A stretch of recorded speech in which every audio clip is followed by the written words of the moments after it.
everybody. Welcome to another episode of the Olympus Wealth Strategies podcast, where we help you take your finances to great heights. And since we are in August and it's back to school time, I figure there's no better person to kind of describe the ethos of great education and schooling than a wonderful guest we have in Mr. Steve Straessle, who is the headmaster of Catholic High School here in Little Rock. And Steve, thanks so much for being on the podcast. Glad to be here. Thanks for having me. Absolutely. A lot of people know you, but for those who don't, can you give us a little bit of color about who you are?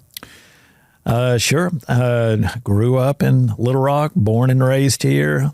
Came from a big Catholic family, got 5 kids in my family, and great parents. Went to Catholic schools my whole life, Holy Souls, and then Catholic High School. I graduated there in 1988, returned in 1992 to teach for 1 year. And Father Tribu asked me to teach another year and then another year. And here I am almost 35 years later. In 2001, I became the vice principal and alumni director. In 2005, I became the principal, served in that capacity for 18 years, and then starting the school year as the head of school and for the third year. And it's great for us. It's such an efficient model for us, where I handle the strategic and our principal, Matt Dempsey, handles the operational.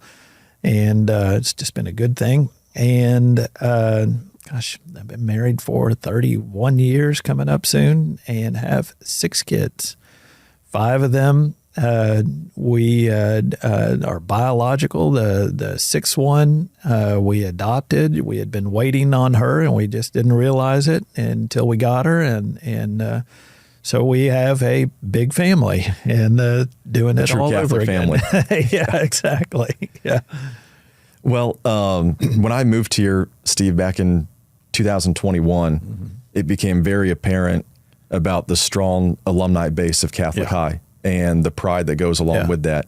And so obviously you all do things, I think, in a beneficial way different than some other schools, both maybe here and throughout the country. So how would you say Catholic High, being an alumni yourself, has shaped generations of men here in Little Rock and beyond, and kind of what makes Catholic High so different but also enduring? Yeah, good question. Well, there are so many good schools in our area. There are so many good schools in our state, and all of them offer, some of the same ingredients. Just strong academics, a strong sense of mission and purpose, and so forth. Now, what we have is a unique character building element to our school, and it's focused on just a simple idea, and that is that nothing is freely given at Catholic High. Nothing is freely given except opportunity. Everything else is earned. Your grades are earned through blood, sweat, and tears. Your diploma is more than a certificate of attendance. It's a certificate of achievement, like it's supposed to be. And your friendships are forged in the fires of challenge. And it doesn't matter what your last name is. It doesn't matter what your zip code is. You walk in on your own 2 feet. You get the same opportunity as everyone else, and then you do with it what you will. And you know how it is. Something freely given has value, but something earned is priceless. That's right. And so our whole system is built on that, built on teaching boys to achieve. We have simple rules. Boils down to never be a bystander. Your integrity should be on full display at all times. And you're a good man. Now act like it. That's powerful. And obviously that stands the test of time. That's not something that you have to change with generations. No, it's real for us. It's genuine for us. It's not a bumper sticker. Yeah. It's not a political speech. It's our way of doing things. I think that carries through to where you see various different classes of alumni and how they carry themselves, whether they graduated last year or they graduated 40 years ago. There is a common thread for sure. And, We were talking to the teachers this year. We are firmly planted, but reaching forward. And what that means is that we believe in our past and we know who we are, but we are constantly reaching for that which will make us better. So it's a good combination. Very much so. Some words that I think kind of describe the men that are my friends that graduated there. I would say discipline, duty, honor. Those seem to be kind of cornerstones of who they are. And I think they credit a lot of that to Catholic High. Right. So why would you say those values, at least those character traits, are essential for young men? And like you mentioned, how it's built into to the teaching and ethos there. Yeah. Well, it's foundational for a young man. And, I say often, I don't think that there's more hate in the world or more anger or more sin or whatever you want to call it. I think it's just more accessible. Yeah. It is more easy, or it is easier for kids to touch it and see it and feel it. And so we have to be on the other side of that, helping parents, helping other community organizations, giving kids something different and something better. And honor, it's not illogical. It just seems that way because it's become unfashionable. Yeah. And I read that somewhere. I wish I could remember where, but discipline, the pandemic set us back a little bit. It gave us a pause and we gave grace. But then grace became normalized. That's right. And instead of it being this extraordinary thing, it was just every day. And that's not what grace is. Grace is an extraordinary thing. And so we had to, return to that. And that's what discipline was all about, and remains all about. And this dedication, the work ethic and so forth that goes with both is something that we pride ourselves on. I just left registration and I'm talking to sophomores all day today. And my message to them, and it's just echoing what their parents are saying, is that you can't let your foot off the gas. You have got to put your foot on that pedal and push hard and never look back. Just look forward and see where it takes you. There's a lot more opportunity out of the windshield in the rearview mirror. Absolutely. Yeah. You mentioned how you're firmly rooted but forward looking. From your time at Catholic High to ultimately now leading it again for another school year, have boys changed over time? I'll go back to what I said a minute ago. Boys, in their essence, no. They're active. They are will do dumb things. They will do beautiful things in the next minute after doing a dumb thing. They are funny. They are brutally honest. And so it's such an intriguing, thing to be around as an adult. Now, how have they changed? Yeah, they're distracted and they live in a more complicated world. Again, it's not worse. It's just more complicated. Like you said, more accessible, right? Those distractions live in our pockets. Absolutely. Yeah. And so the challenge is bringing them out of that complicated world and into the simplicity that really is the core of manhood. It's the core of adulthood. And that's just treating people like you want them to treat you. And it's showing up on time or showing up early, staying late. It's doing the job that you were supposed to do and then some. And what I tell my own kids is that you want to work in a way to where if you're ever not there, people miss you. Yeah. People notice. They go, hey, man, where's John? You're not just a cog in the wheel. As opposed to, oh, I didn't know you were gone yesterday. Yeah. Kind of a scary thought if that's kind of the life you might live as an adult, right? If you're just absolutely unnoticeable. Yeah.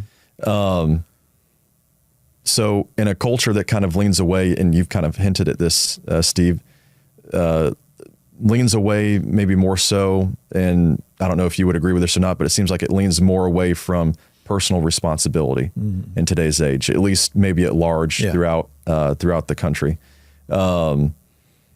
Why is it still important to hold young men to high standards? Gosh, that's a great question. The broader answer is obviously the community needs it. The community needs responsible citizens. The community needs responsible fathers, responsible husbands, people who put others in front of themselves. But deep down, the real answer is it's because personal responsibility benefits the individual. I think we all long for it. Absolutely. And when you've done a good job. It's the best feeling in the world. Yeah. We tell our kids, you want to walk across the graduation stage or sit on the graduation stage your senior year exhausted, just exhausted from all the good that you did. Because the worst thing is if you're sitting there thinking, man, I could have tried harder, or I wish I had done this, or wish I had done that. Finish exhausted, because that is the definition of satisfaction. That is the definition of a good life. And that takes personal responsibility. I've got to do my duty. I have got to honor the relationships that I am in a way that brings honor to them, but also to me. And again, integrity can never be questioned. Yeah. It's just got to be plain that, yeah, I can trust you. I think there's nothing more maybe concerning when you look back on life, right? Regardless of what chapter it is, whether it's high school graduation, college graduation, mid-career, at the end of your life, asking yourself the question, what if? Yeah. And, from what you said, kind of finishing that race exhausted, I think it's important that people learn you have to give your best effort daily. And I like to quote one of my good friends, their kind of family motto is, today is another day in which to be excellent. That's perfect. Yeah. Regret is a terrible feeling. And so we're in the business of fighting regret on the front end. Yeah. Let's maybe talk about faith as it relates to Catholic High. Obviously, being a Catholic school, the role of faith from someone who didn't go there seems to be very clear and unapologetic. Yeah. How do you guide students to live out their faith, not just in school, but carry that with them throughout their life? Well, so our school was started by a handful of priests and about 5 kids, 5 boys, back in 1930. And the idea was that a new Catholic boys' high school would be birthed in Little Rock, Arkansas, and benefit the Catholic community that was burgeoning, that was growing. And then it grew through the 40s, 50s, and into the 60s. And that's when Father George Tribu took over, and it exploded after that. His brand of discipline and his style of education and so forth. And so the school became essentially what it is today, and then some. And but throughout all of that, it was based on the importance of faith, the common thread of Catholicism that really does reach through a variety of other faith traditions and into community and into all aspects of life. So we are about 55% Catholic, 45% others, Protestant religions, Muslim, Buddhists, Jewish, you name it. And then a number of, kids who just are agnostic or atheist. And they all find a home here, knowing that we are going to teach from the Catholic perspective, but we're going to honor where they are in their faith tradition. And at the end of 4 years, we believe in the very least are going to have a, healthy understanding of what Catholicism is and hopefully grow more in their faith tradition. But what generally happens is that it brings the whole community of the school, the whole student body, closer to something bigger than themselves, more important than themselves. And it teaches just the basic message of Christianity in very plain sight to them. Take care of the poor, welcome the immigrant, be good to each other, treat each other as you would want to be treated yourself, and live by these standards that are just now, again, seemingly illogical to many in society.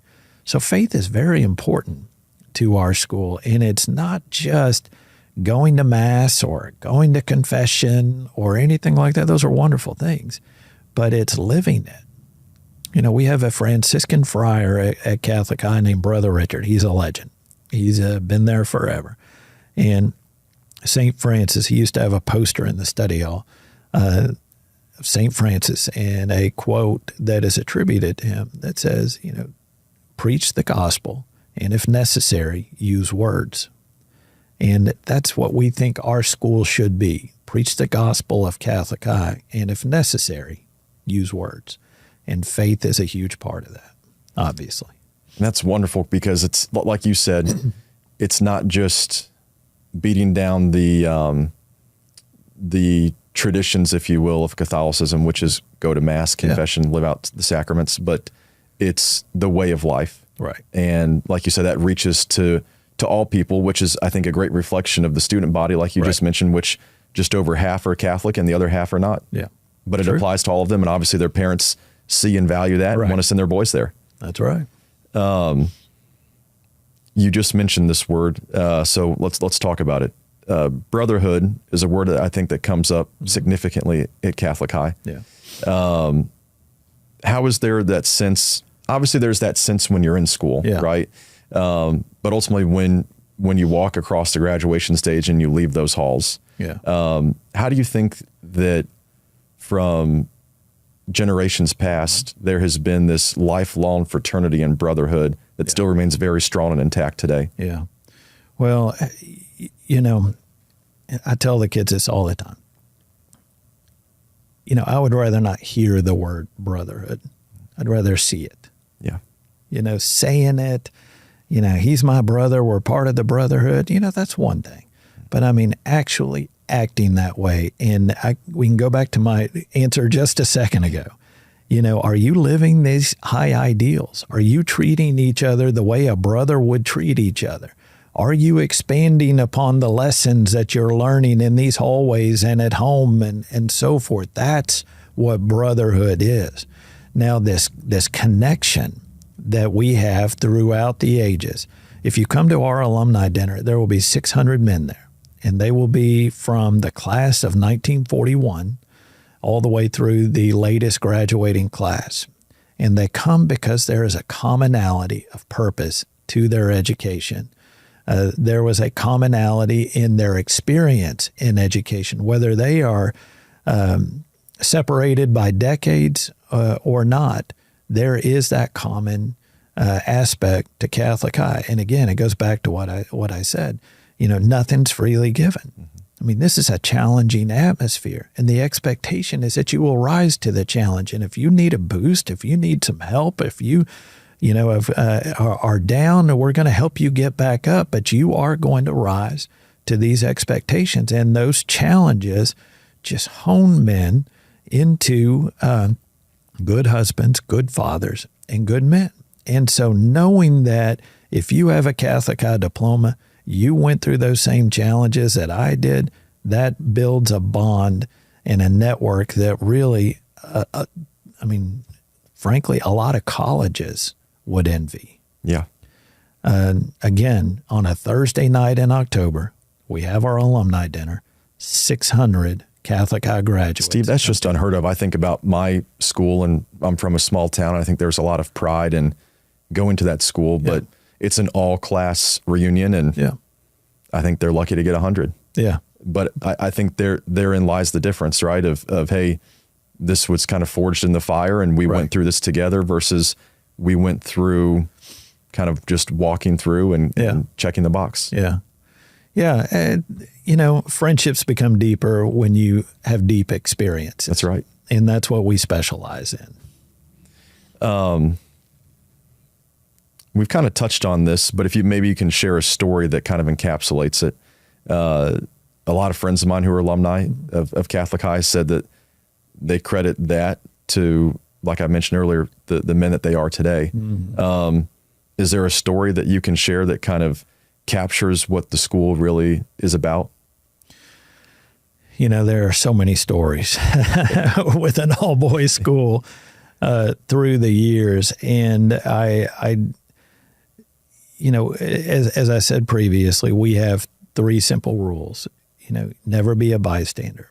And I got that. There's a quote, thou shalt not be a victim. Thou shalt not be a perpetrator. Above all else, thou shalt not be a bystander. I got that out of the Holocaust Museum and hung it in our cafeteria. And the first part, yes, obviously, you cannot be a bystander when evil is happening. But for our boys, hopefully they'll never see a Holocaust. But for our boys, it is, don't be a bystander to your own life. Because if you become passive in all that you do, then the door to evil will crack open. And that's when bad things will come in. It's one of my favorite quotes, Steve. Edmund Burke, evil flourishes when good men do nothing. Absolutely. It's a wonderful quote that encompasses so much. But I was last year, and I never tell a recent graduate's name, but I'm going to. This boy, Dutch Daniel, who graduated last year. He has a diagnosis that has had him wheelchair bound for several years. And one day this football player came in. He was late to school. And, I said, why are you late? He goes, tough game. My shoulder's hurting and so forth. I go, man, you got to get to school. And he goes, I know, but, tough game. And just then Dutch goes rolling by and kind of gives a head bob as he goes by. And I said, you want to see tough? That kid is tough. He is never a bystander to his own life. We also say your integrity should be on full display at all times. That's why men shake hands with each other and look each other in the eyes, because we're asking ourselves, can I trust you? That's right. And my neighbor came over just a couple of days ago and said, I got to tell you a story about one of your students. And I went, oh, man, what now? Here we go. Yeah, here we go. And she said, a man drove up, parked in front of my house. There was a line of cars parked in front of my house. My trash can was in the street because if there's cars there, obviously the machine can't get it. He said, that guy drives up, moves my trash can to the yard and parks in front of it. And she said, I'm standing there just aghast. She says, then this car drives up, a boy in a purple shirt gets out, walks up, grabs the trash can, walks at the line of cars, walks it back and puts it in the street. And he turns to her and says something like, that wasn't right, but I fixed it, and got in his car and left. That is such a small act, but it is such a beautiful display of integrity. I see something wrong, so I'm going to address it. And don't be a bystander to it. Don't be a bystander to it. And then we say, you're a good man. Now, act like it.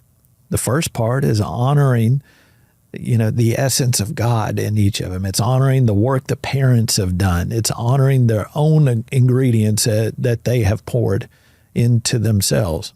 Well, the second part is a charge. You can't just hang on to, your goodness. You've got to spread it. You've got to show it and demonstrate it. It's not meant to be kept inside. That's a dim light bulb. That is a lazy genius. That's just a waste of waste of the gift of life. A waste of the gift of life. So, what we see are a collection of stories that happens daily.